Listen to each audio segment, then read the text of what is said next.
Parang tanga. Uwian na.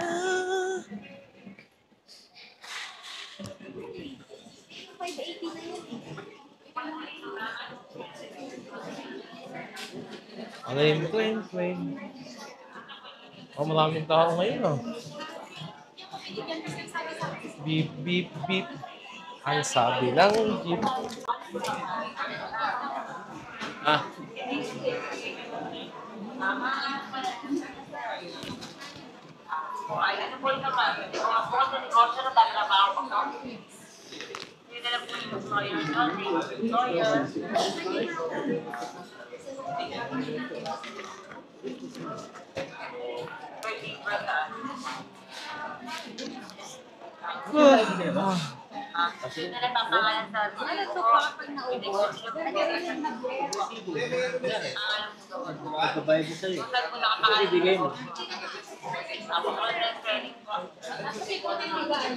Ay, hello.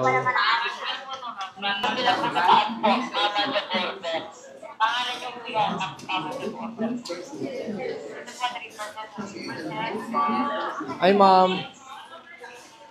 Tawagin na lang kita, sir, ha? Sige po, maraming salamat po. Beep, beep, beep. Ang sabi ng jeep. Yes, ma'am. Di ka na nakakalimutan. Golden. Ay, wag mo nang nag-irapin, ha? Kasi nakapit ako yan. Okay na. Sure. Pangalan ko na lang, ha? Ako. Yan. Hindi mo ako nakapagtimpla ng kape, ah. Ito, sir, ha? Ito po, tsaka dito. Sige.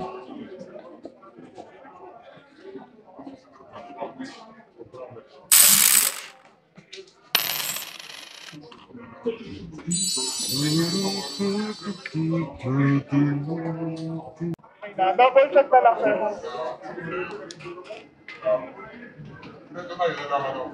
Oh, sabi ko na kay ma'am, eh.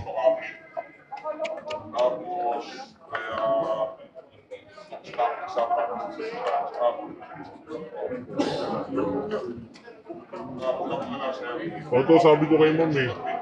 Ano, sir? San Nicolas 1. Correction? San Nicolas 3. Tama ito nandito sa ATP. Oh. 1. Sinabi ko na yan nung kahapon, eh. Bakit gano'n? Magkaiba. Papakita ko lang, ha? Hindi ko alam.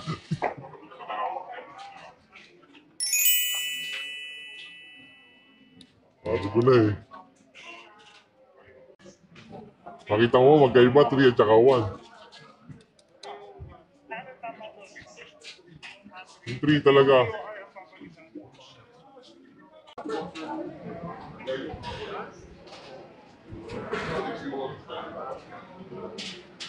So, as I expected, talagang nagkamali yung address. At the same time, dito sa usapan namin, nagkamali din yung ATP. Dapat ang kinabit niya dito is non-bat. Pero ang nakalagay is bat. So, hindi ko alam kung paano nangyaring bat yun. Pati yung sample na binigay ko is non-bat din. So, ganito. Kapag nagre-release kayo ng mga documents, make sure na i-check nyo lahat. Spelling, business details, ultimo kung non-bat or bat. I-check nyo yun kasi minsan nagkakaroon daw ng system glitch sabi nila. Pero tingin ko nagkamali lang ng type yan. Typo error lang naman yung nangyari dyan kasi in-emphasize ko na yan eh. Pero dahil sabi nila sa akin, nagkaroon lang doon ng system glitch kasi nagkamali nga siya ng type. Tapos binago niya yung sa system pero late na daw nag-appear. So yun ang sabi nila eh. So yun lang, para hindi kayo ma-hassle sa susunod, dapat i-check nyo na dyan pa lang para pwede nang baguhin. For today's lagay na po. Dapat din kami ng 2 oras. May ano kasi, so kahapon nasabi ko na yan sa kanila na mali yung address. Naliwanag ko sa kanila yung address. Ngayon, pati pala ATP, mali. Saan kayo nanggaling yung non-bat? Non-bat ang ina-apply. At example, number din. May mali eh. So, hindi ko maintindihan kung baka siguro magka-Christmas party kasi sila kahapon. I think, ngayon ko eh, nagmamadali sila. Tama dito. Imbis na okay na, 2 oras pa ako nag-aantay dito. Magka-follow up muna tayo kung ano ng balita. Dito sir ha. Saka, Hindi ka na makakuli. oo naman po. Saka dito po. Ah, sige, sige. Teka lang ha.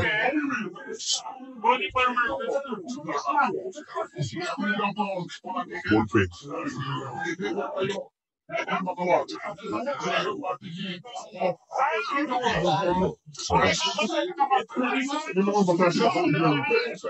Dito rin sir ha. Pangalan. Date hindi na, no?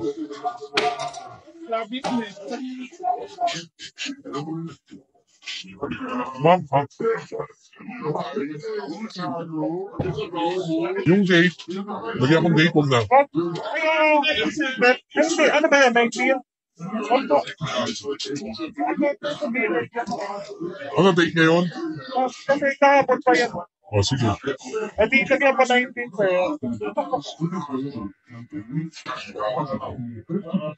Sa pauwi po. Yan, tama na. Hindi mo rin mo. Number 2, pangalan firma. Saka. Ano ba mabayaran na po? Pipicturean ko lang. Sa inyo ba ito? Kukunin niyo. Sige, pipicturean ko lang po muna. Okay na sir. Akin na po yan. Palit tayo. Better check na lang po. Yan.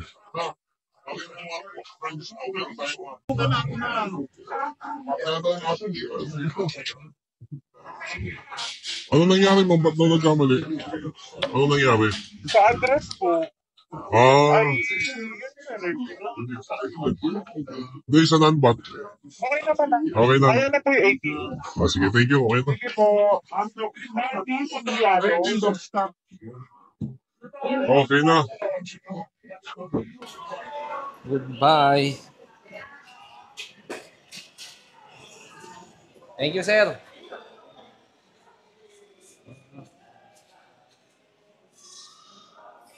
So far, ayun yan. Halos 2 oras din ang inubos para lang sa COR update at saka sa alam mo yung new business na napunta sa pagiging COR update tapos yung ATP mali. Ba't pa yung nilagay? Ba't yung ina-apply ko? But anyway, pauwi na naman. Kala ko claim lang. Nung nauwi tayo sa update. Teka.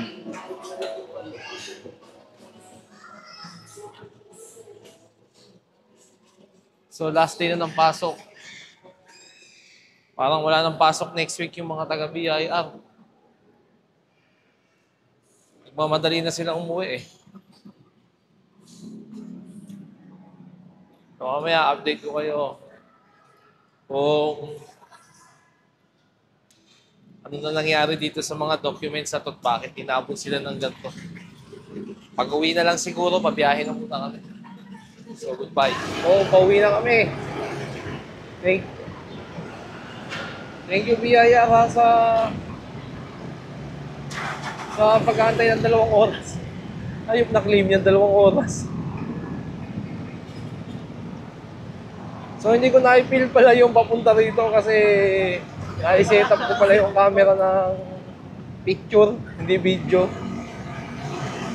So, sa bagay, paulit-ulit na naman yung kalsada. Pero may bago sana akong kalsada kaninang ABB, di na ano. Hindi mo talaga siya bago. Pero yun, wala pa namang 1 taong bukas yun. Ano na lang natin ngayon pag-uwi.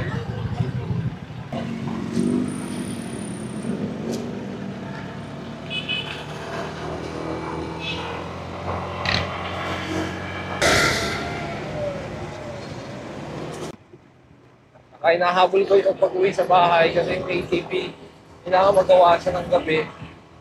Dahil yung gagawa sa printer bukas na kay last day na sa tatrabaho. So sa January na ulit, kita tayo kahit sa sa mga ATP po na January po is line up po yung pag-uwi niya.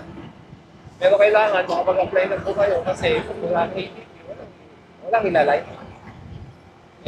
Pagdating ng January, ito tatagal-tagal po. Sa ATP niya. Kaya December pa lang, pagpagawa na po kayo para may line up na para sa January 1st or 2nd week, may receive po na kayo.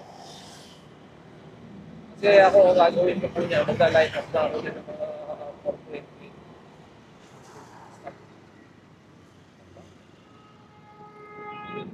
Kasi ganun po yan, mapaliwanag ko sa inyo. Ano pa ako gagawin sa bahay. So sa ngayon,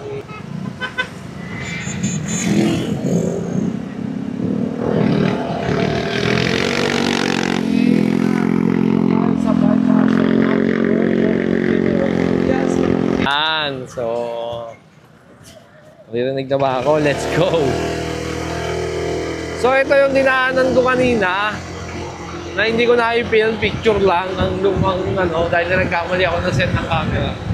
So dapat ito ay ipapakita ko sana sa inyo kung saan dadaan kapag papasok ka dito sa kalsada na to. Kasi lagi nyo kasi ako nakikita, papalabas palagi, ay yun na may aso. So bantay-bantay ka sa kalsada yan, minsan may mga aso talagang sumusulpot dyan sa mga gilid-gilid.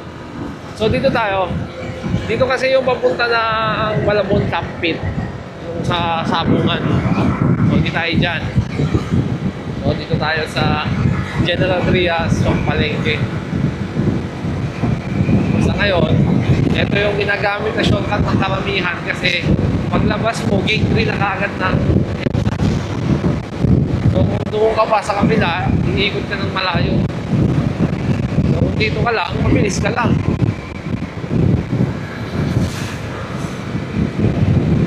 Dire-diretso lang naman itong kalsada na to. Walang cut, walang putol, walang shortcut. So ito, hindi ko na ito ikakat. Dire-diretsuin ko na ito hanggang makarating tayo sa Malabon. Dito tayo sa Malabon. Yan, biyahe tayo. Diretso lang yan, diretso lang. Alam mo, matagal na itong kalsada to eh. Siguro nasa mga may 5 months na to sa tansya ko. 5 months o 4 months gano'n. Pero, kumbaga, nauna kasi nilabas yun sa unang pinadaanan kasi sa may Maple Grove, sa may Sabungan, sa may Campit. So, naglagay na nga din sila ng ilaw eh. Dating nadaan ako dito, walang ilaw. Ngayon, may solar lamp na. Yan.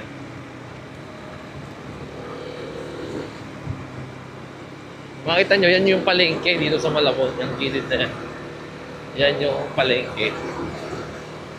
So kapag papasok ka po dito, is dun ka manggagaling sa Tejero Convention Center. Ayan, yan. Diyan ka din manggagaling. So dahil lalabas na tayo, dito tayo sa may gilid ng palengke. Okay, for today's video, dito tayo dumaan pa uwi. So ang naging problema lang naman natin sa BIR is yung claim. Nagkamali kasi yung spelling. So which is kapag nagkamali ang spelling, so kailangan mo ipabago immediately yun. Tapos nagkamali din yung sa categories nung ATP na which is dapat non-VAT is naging VAT. So pinabago, so ipinila uli, inabot din ng almost 2 hours bago nila na-correct sa system. Dahil nga syempre isisingit lang naman yun dun sa naka-schedule na dapat. So dito ko natatapusin na yung video. This is Brian saying manalangin bago magmaneho, and please subscribe to our page and YouTube channel pala. Follow our page and subscribe. Manood na rin po kayo. Dito ko na po nilalagay ang lahat ng travel namin sa aming trabaho. At syempre, kasama na din ang gala. So, goodbye. See you sa susunod na video.